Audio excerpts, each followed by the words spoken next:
ఇటీవలి కాలంలో బీజేపీ పెద్దల పర్యటనలు పెరిగాయి. ఇటీవల 3 రోజుల వ్యవధిలో ఏకంగా ప్రధాని నరేంద్ర మోడీ 2 సార్లు తెలంగాణలో టూర్ చేశారు. తెలంగాణపై వరాల జల్లు కురిపించారు.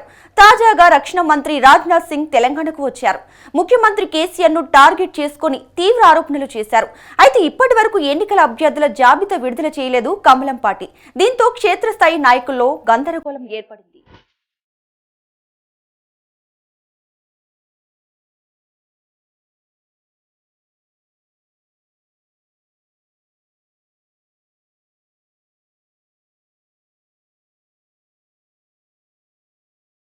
తెలంగాణ భారతీయ జనతా పార్టీది విచిత్ర పరిస్థితి.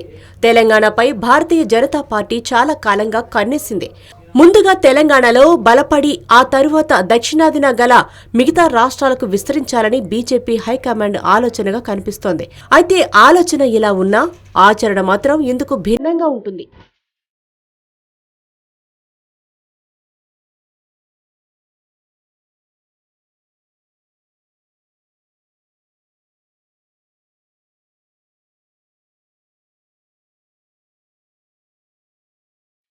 తెలంగాణకు ఇటీవల కాలంలో భారతీయ జనతా పార్టీ నాయకుల పర్యటనలు ఎక్కువయ్యాయి. కేంద్ర హోంమంత్రి అమిత్ షా అయితే తరచూ వస్తుంటారు. అంతేకాదు ప్రధాని నరేంద్ర మోడీ కూడా ఇటీవల కాలంలో 3 రోజుల వ్యవధిలో 2 సార్లు తెలంగాణలో పర్యటించారు. మొత్తం ప్రధాని నరేంద్ర మోడీ పర్యటన వ్యూహాత్మకంగానే జరిగింది. తొలి రోజు పాలమూరు జిల్లాలో చేసిన పర్యటనలో తెలంగాణ ప్రజలను ఆకట్టుకోవడానికి ఆయన ప్రయత్నించారు. ములుగు జిల్లాలో సమ్మక్క సారాలమ్మ పేరుతో గిరిజన విశ్వవిద్యాలయం ఏర్పాటు చేస్తున్నట్లు ప్రకటించారు. వాస్తవానికి గిరిజన విశ్వవిద్యాలయం ఏర్పాటు అనేది కొత్త అంశం కాదు. ఎప్పటి నుంచో తెలంగాణ ప్రజలు ఈ డిమాండ్ చేస్తున్నారు. అయితే ఎన్నికలు తరుముకొస్తున్న సమయంలో గిరిజన విశ్వవిద్యాలయం ఏర్పాటుకు అనుకూలంగా ప్రధాని నరేంద్ర మోడీ ప్రకటించారు. భారత సర్కార్ ములుగు जिले में एक सेंट्रल ट्राइबल यूनिवर्सिटी की स्थापना करने जा रहा है और इस विद्यालय का नाम पूजनीय आदिवासी देवियां समक्का सारक्का के नाम पर रखा जाएगा। Sammakka Sarakka central tribal university, इस पर 900 करोड़ रुपया खर्च किए जाएंगे। मैं तेलंगाना के लोगों को इस सेंट्रल ट्राइबल यूनिवर्सिटी के लिए बहुत बहुत बधाई देता हूं। एक बार फिर तेलंगाना के लोगों को उनके प्रेम और स्नेह के लिए मैं बहुत बहुत धन्यवाद देता हूं। సమ్మక్క సారలమ్మ పేరుతో తెలంగాణలో పెద్ద సంఖ్యలో ఉన్న ఆదివాసీలను తమ పార్టీ వైపునకు తిప్పుకునే ప్రయత్నం చేశారు ప్రధాని నరేంద్ర మోడీ. అలాగే పసుపు బోర్డు ఏర్పాటుకు గ్రీన్ సిగ్నల్ ఇచ్చారు. పసుపు బోర్డు కూడా పాత అంశమే. పసుపు బోర్డు విషయమై కేంద్ర ప్రభుత్వం గతంలోనే హామీ ఇచ్చింది. ఈ సంగతి ఎలాగున్నా ఎన్నికల సమయంలో పసుపు బోర్డు ఏర్పాటు చేస్తున్నట్లు ప్రకటించి తెలంగాణ రైతుల మనసు దోచుకోవడానికి ప్రధాని నరేంద్ర మోడీ ప్రయత్నించారు.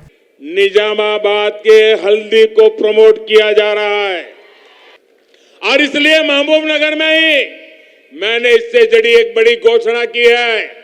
हमने किसानों से किया एक और वादा पूरा कर दिया।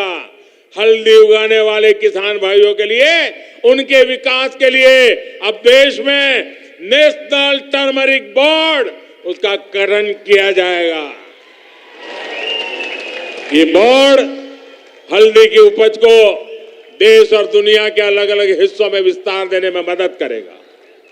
इस निर्णय का बड़ा लाभ तेलंगाना के किसानों को भी होगा। मैं एक बार फिर तेलंगाना के किसानों को, निजामाबाद के किसानों को और खास करके हल्दी के खेत में काम करने वाली मेरी लाखों माताओं बहनों को आज टर्मरिक बोर्ड के लिए बहुत बहुत बधाई देता हूं। ఇక నిజామాబాద్ పర్యటనను భారత రాష్ట్ర సమితిపై తీవ్ర ఆరోపణలు చేయడానికే ప్రధాని నరేంద్ర మోడీ ఉపయోగించుకున్నారు.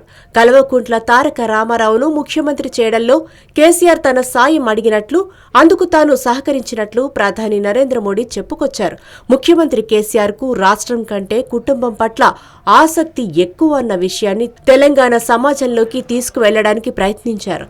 అంతేకాదు కృష్ణా జలాల్లో తెలంగాణ వాటా తేల్చడానికి ఒక ట్రిబ్యునల్ ఏర్పాటు చేస్తున్నట్లు మరొక నిర్ణయం తీసుకుంది కేంద్ర ప్రభుత్వం. తెలంగాణకు సంబంధించిన 3 కీలక అంశాలకు తాజాగా గిరిజన కేంద్ర కేబినెట్ సమావేశం ఆమోదం తెలిపింది. ఈ నేపథ్యంలో వచ్చే అసెంబ్లీ ఎన్నికలే లక్ష్యంగా మొత్తం 14 కమిటీలను భారతీయ జనతా పార్టీ ఏర్పాటు చేసింది. పార్టీలో అసంతృప్త నేతలుగా ముద్రపడ్డ కొందరిని ఈ కమిటీలకు చైర్పర్సన్లుగా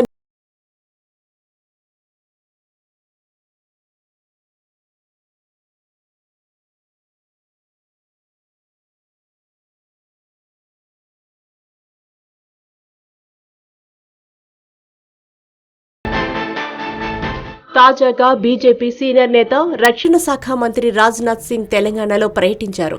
తెలంగాణ యువత కోసం గులాబీ పార్టీ సర్కారు చేసిందేమీ లేదని తీవ్ర విమర్శలు చేశారు రాజ్నాథ్ సింగ్.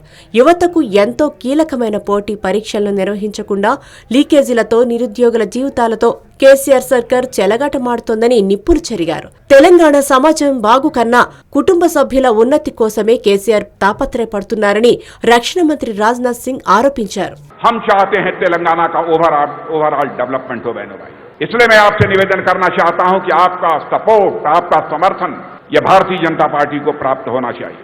मैं तेलंगाना की जनता से कहना चाहता हूं, आपने बीआरएस को 2 बार देखा, उनको मौका 2 बार दिया, हमें केवल 1 बार मौका देखकर देखिए कि भारतीय जनता पार्टी कैसे सरकार इस तेलंगाना में चलाती है। बीआरएस की कार बेकार हो गई है, यह खटारा हो गई है, तो वह हाथ आपका साथ छोड़ चुका है।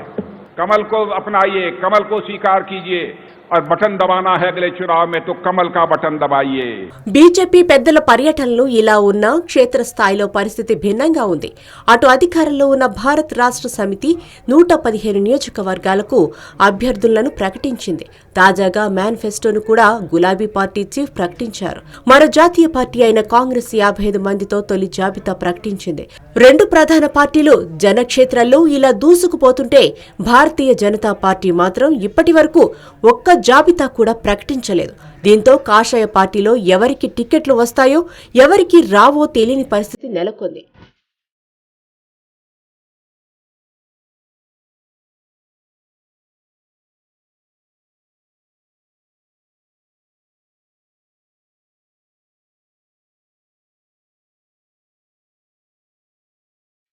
ఇప్పటి వరకు ఒక్క జాబితా కూడా విడుదల కాకపోవడంతో రేసులో 2 ప్రధాన పార్టీలతో భారతీయ జనతా పార్టీ వెనుకబడనుందన్న అభిప్రాయం పొలిటికల్ సర్కిల్స్ లో వినపడుతోంది. ఇప్పటికైనా కనీసం కొన్ని పేర్లతో అయినా తొలి జాబితా ప్రకటించాలని కమలం పార్టీ